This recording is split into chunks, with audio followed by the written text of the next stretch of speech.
Up next in the broadcast, President Park makes a tearful apology to the nation over the inadequate response to the recent ferry disaster and pledges to reform the corruption that contributed to it. Korea's unemployment rate officially stands at 3.9%, but that may be far off the mark by a lot, with the actual jobless rate estimated to be closer to 11%.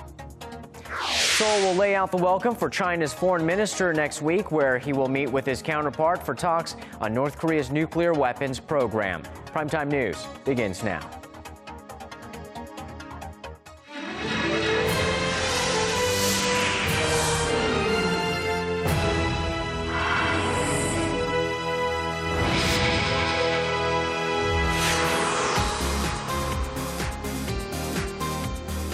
Hello and welcome to Primetime News. I'm Kang Chae-ri. And I'm Sean Lim. Thank you so much for joining us.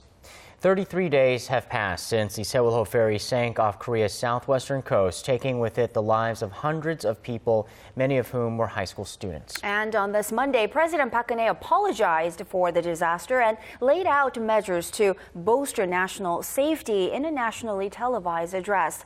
Choi Yoo-sun has our top story. 이번 사고에 제대로 대처하지 못한 최종 책임은 대통령인 저에게 있습니다. For the first time since the Seoul ferry accident last month, President Park directly apologized to the nation. It came amid criticism of her previous apologies, as many people felt she wasn't taking full responsibility as the head of state. Saying that the Coast Guard had failed to fulfill its duties in swiftly attending to the passengers of the sinking ferry, President Park said she was dissolving the organization.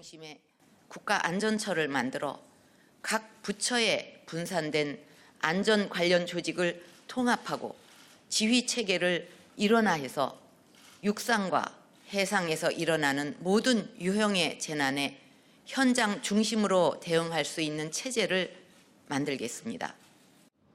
President Park also talked about cutting off ties between the public sector and private entities.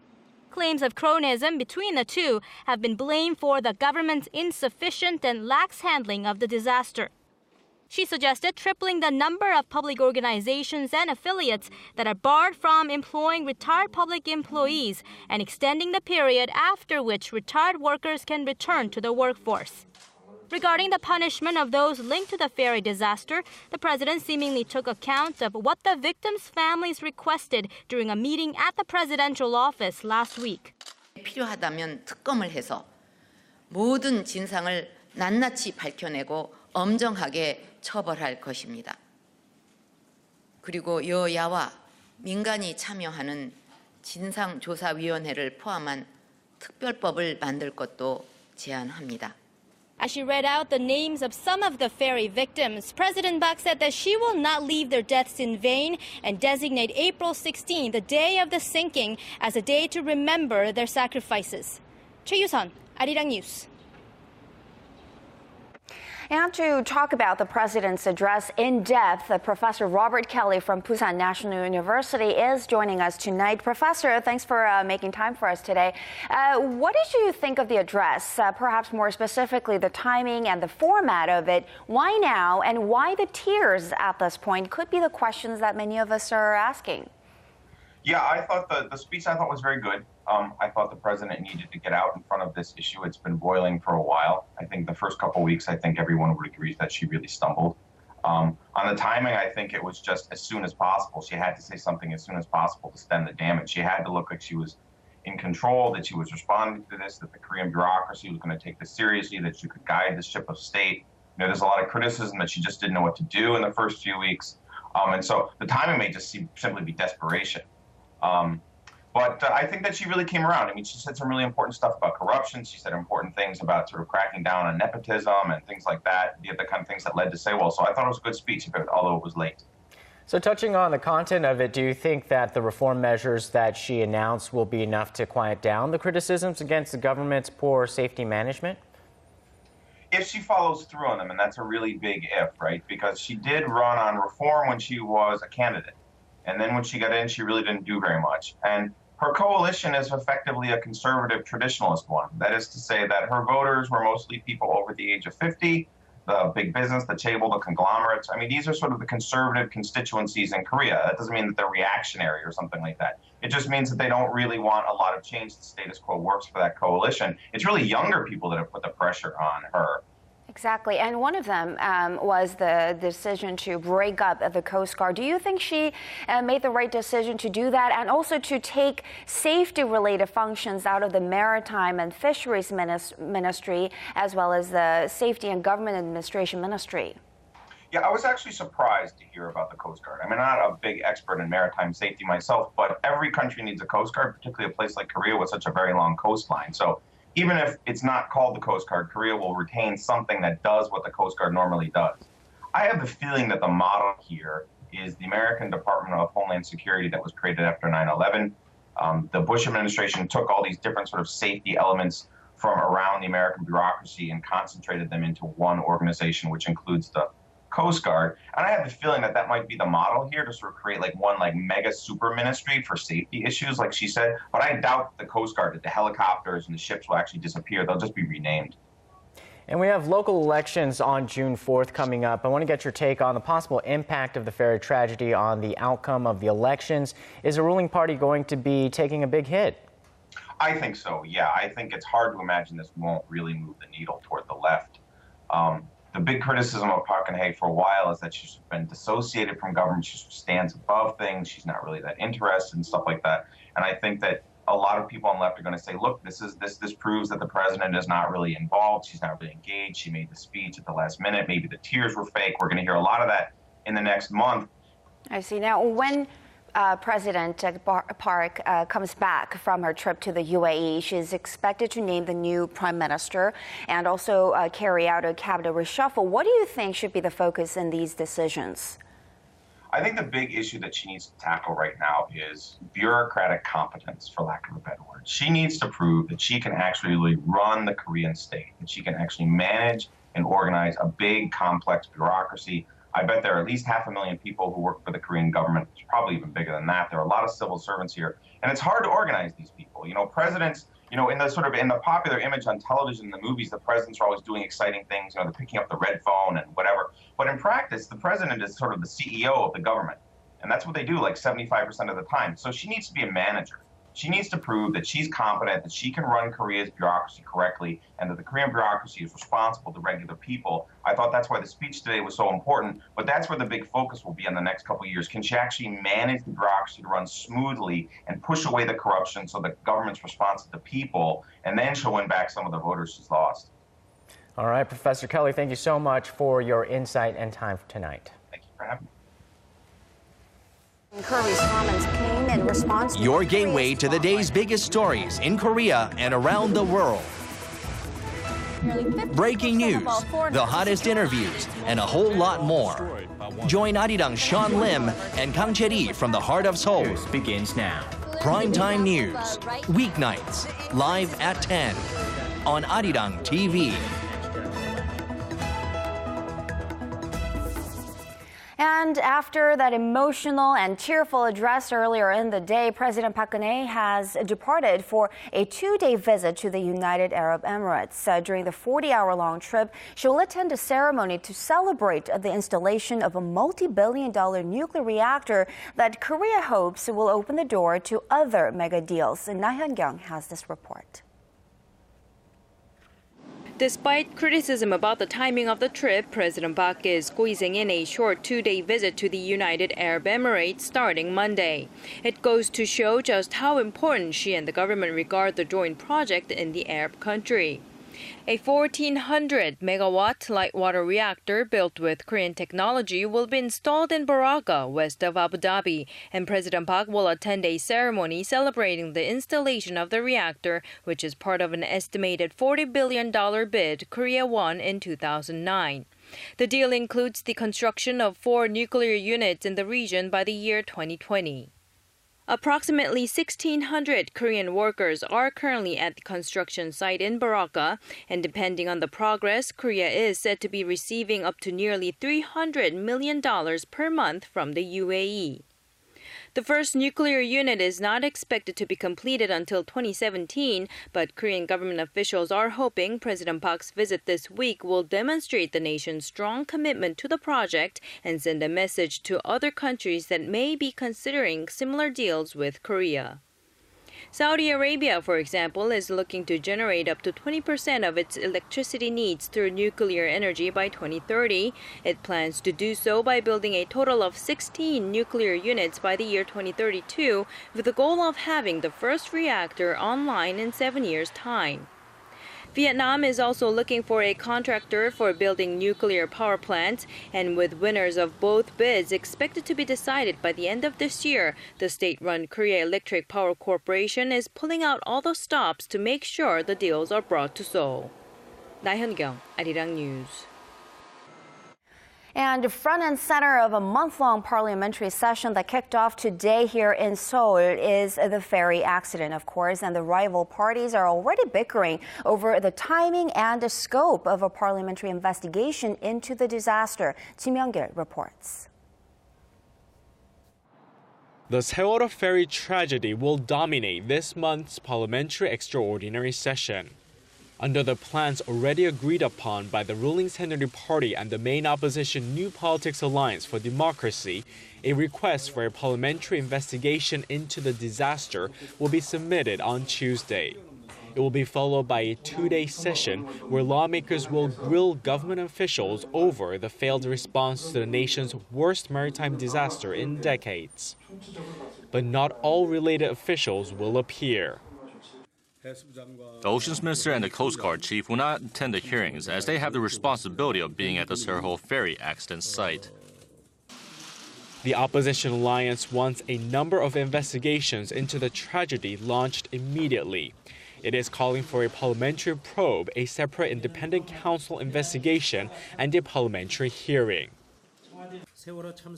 The special committee on Seoul ferry opens today. We must devise measures to help the families of the victims, and we must conduct a parliamentary probe.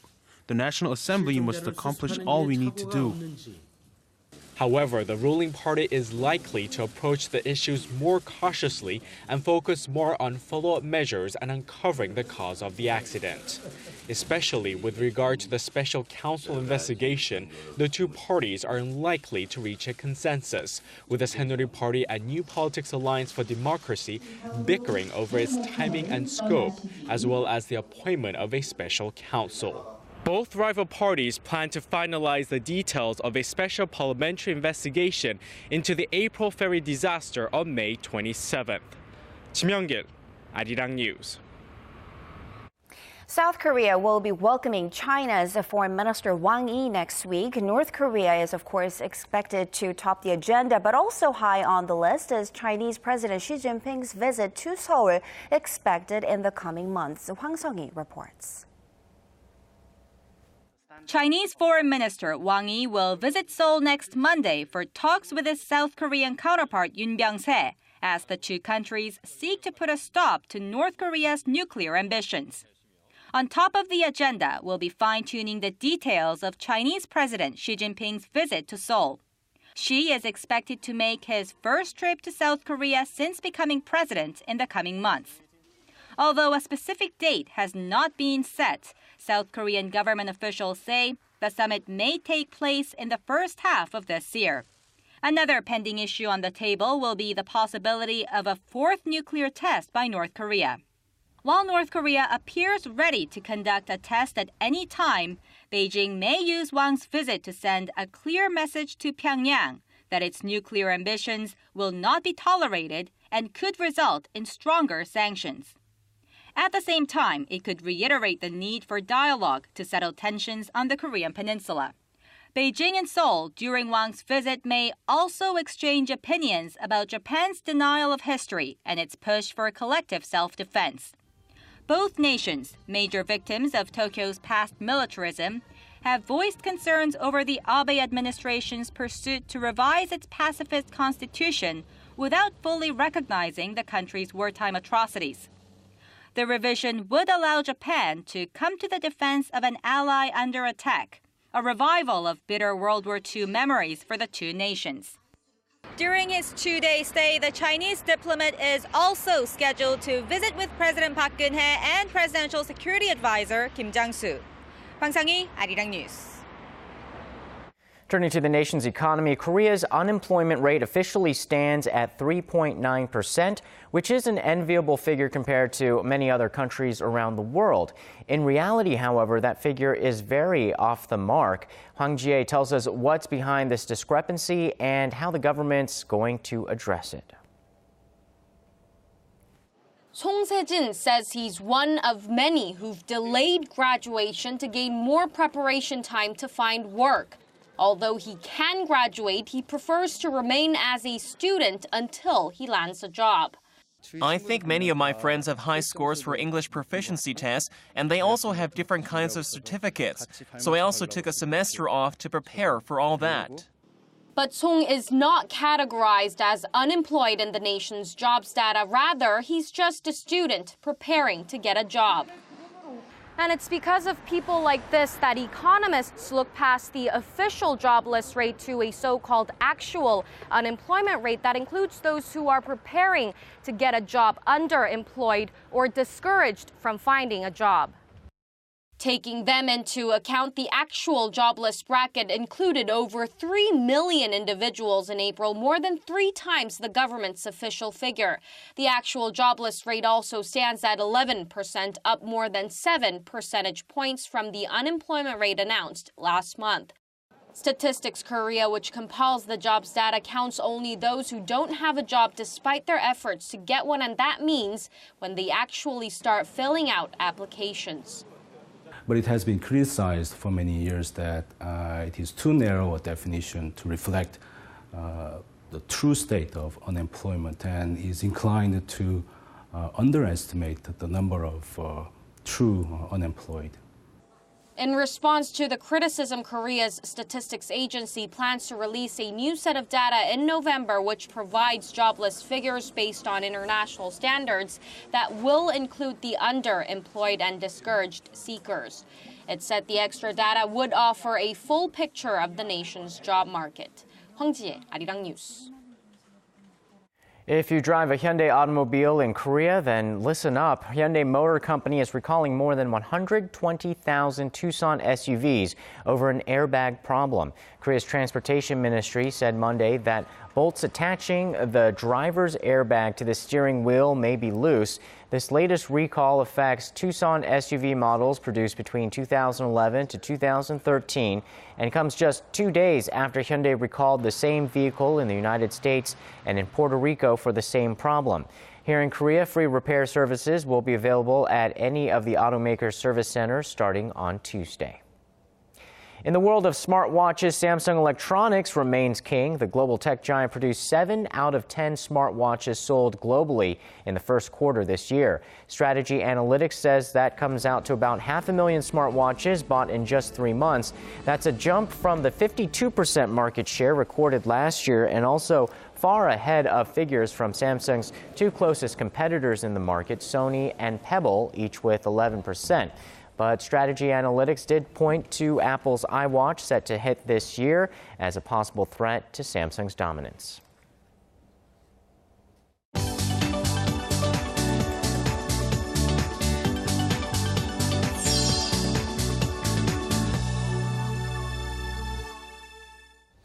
Two vessels have arrived in Vietnam to evacuate Chinese citizens who are fleeing the country after deadly protests that left 2 people dead and 100 others injured. With more on this story, we go to Paul Yi at the News Center. Paul, there's been quite an exodus from Vietnam over the weekend following the rioting there.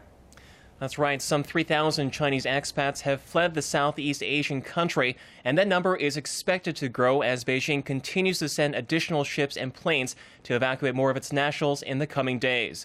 China is demanding Vietnam to do more to protect Chinese citizens amid a surge of anti-China protests in Vietnam, sparked by a territorial dispute in the South China Sea. Hanoi, in response, has promised stronger measures to quell the violence. As a country heavily reliant on foreign investment, the Vietnamese government has deployed security forces around protest hotbeds and called for an end to the demonstrations. Hundreds took to the streets of Vietnam's major cities last week, looting and burning down factories after a Chinese oil rig was placed in waters claimed by both China and Vietnam. The nationwide unrest is the worst of its kind since a border dispute between the two countries in 1979. And turning now to South America, where a tragic bus accident has claimed the lives of at least 32 people, most of them children. Authorities say they are still investigating the cause of the blaze in Colombia that engulfed an overcrowded school bus on Sunday, but local media say the bus may have been smuggling gasoline. The bus was heading to a church event in northern Colombia near the town of Fundación.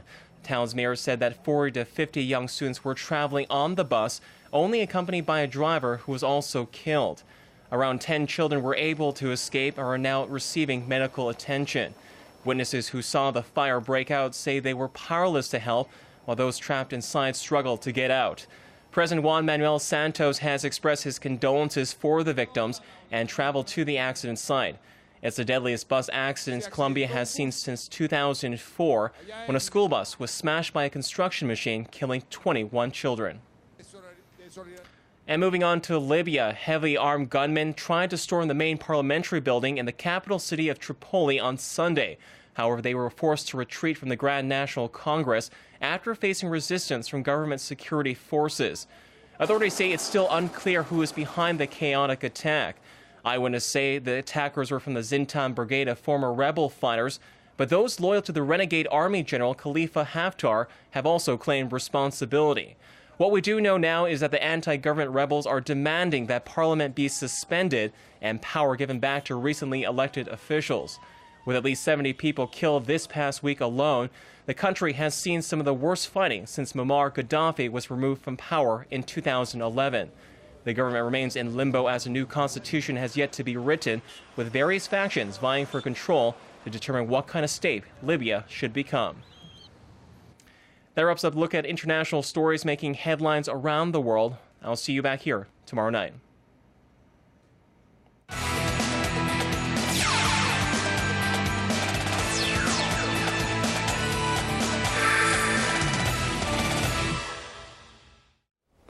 Hello and welcome to Primetime Sports. I'm Stephen Che.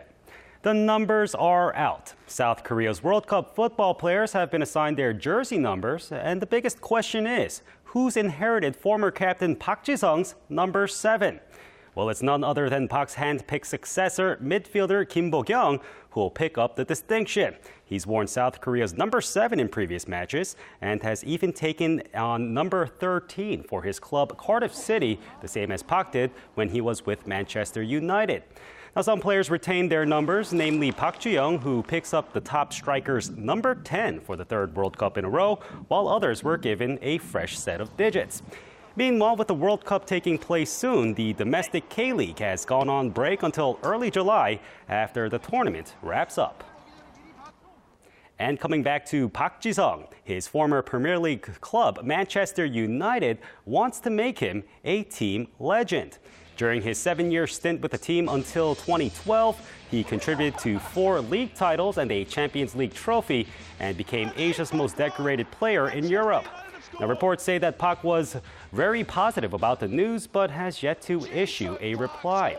If he accepts the status as a Man U legend, he would become a global ambassador for the team as part of his duties.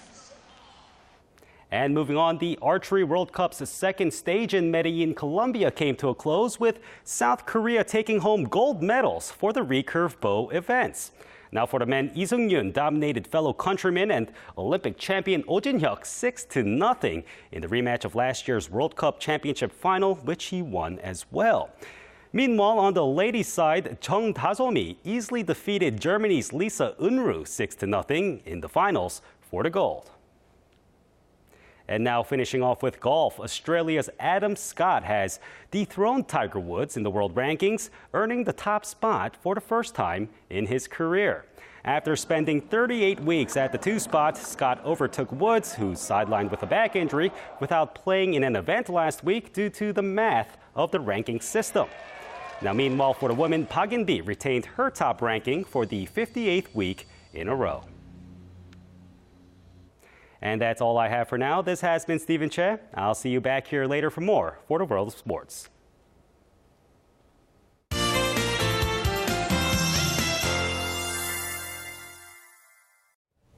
Tomorrow, early summer conditions will continue here in Seoul, but things are looking different down south. For more, we turn to our Kim Bo-kyung standing by for us at the Weather Center. Bo-kyung, what's in store tomorrow?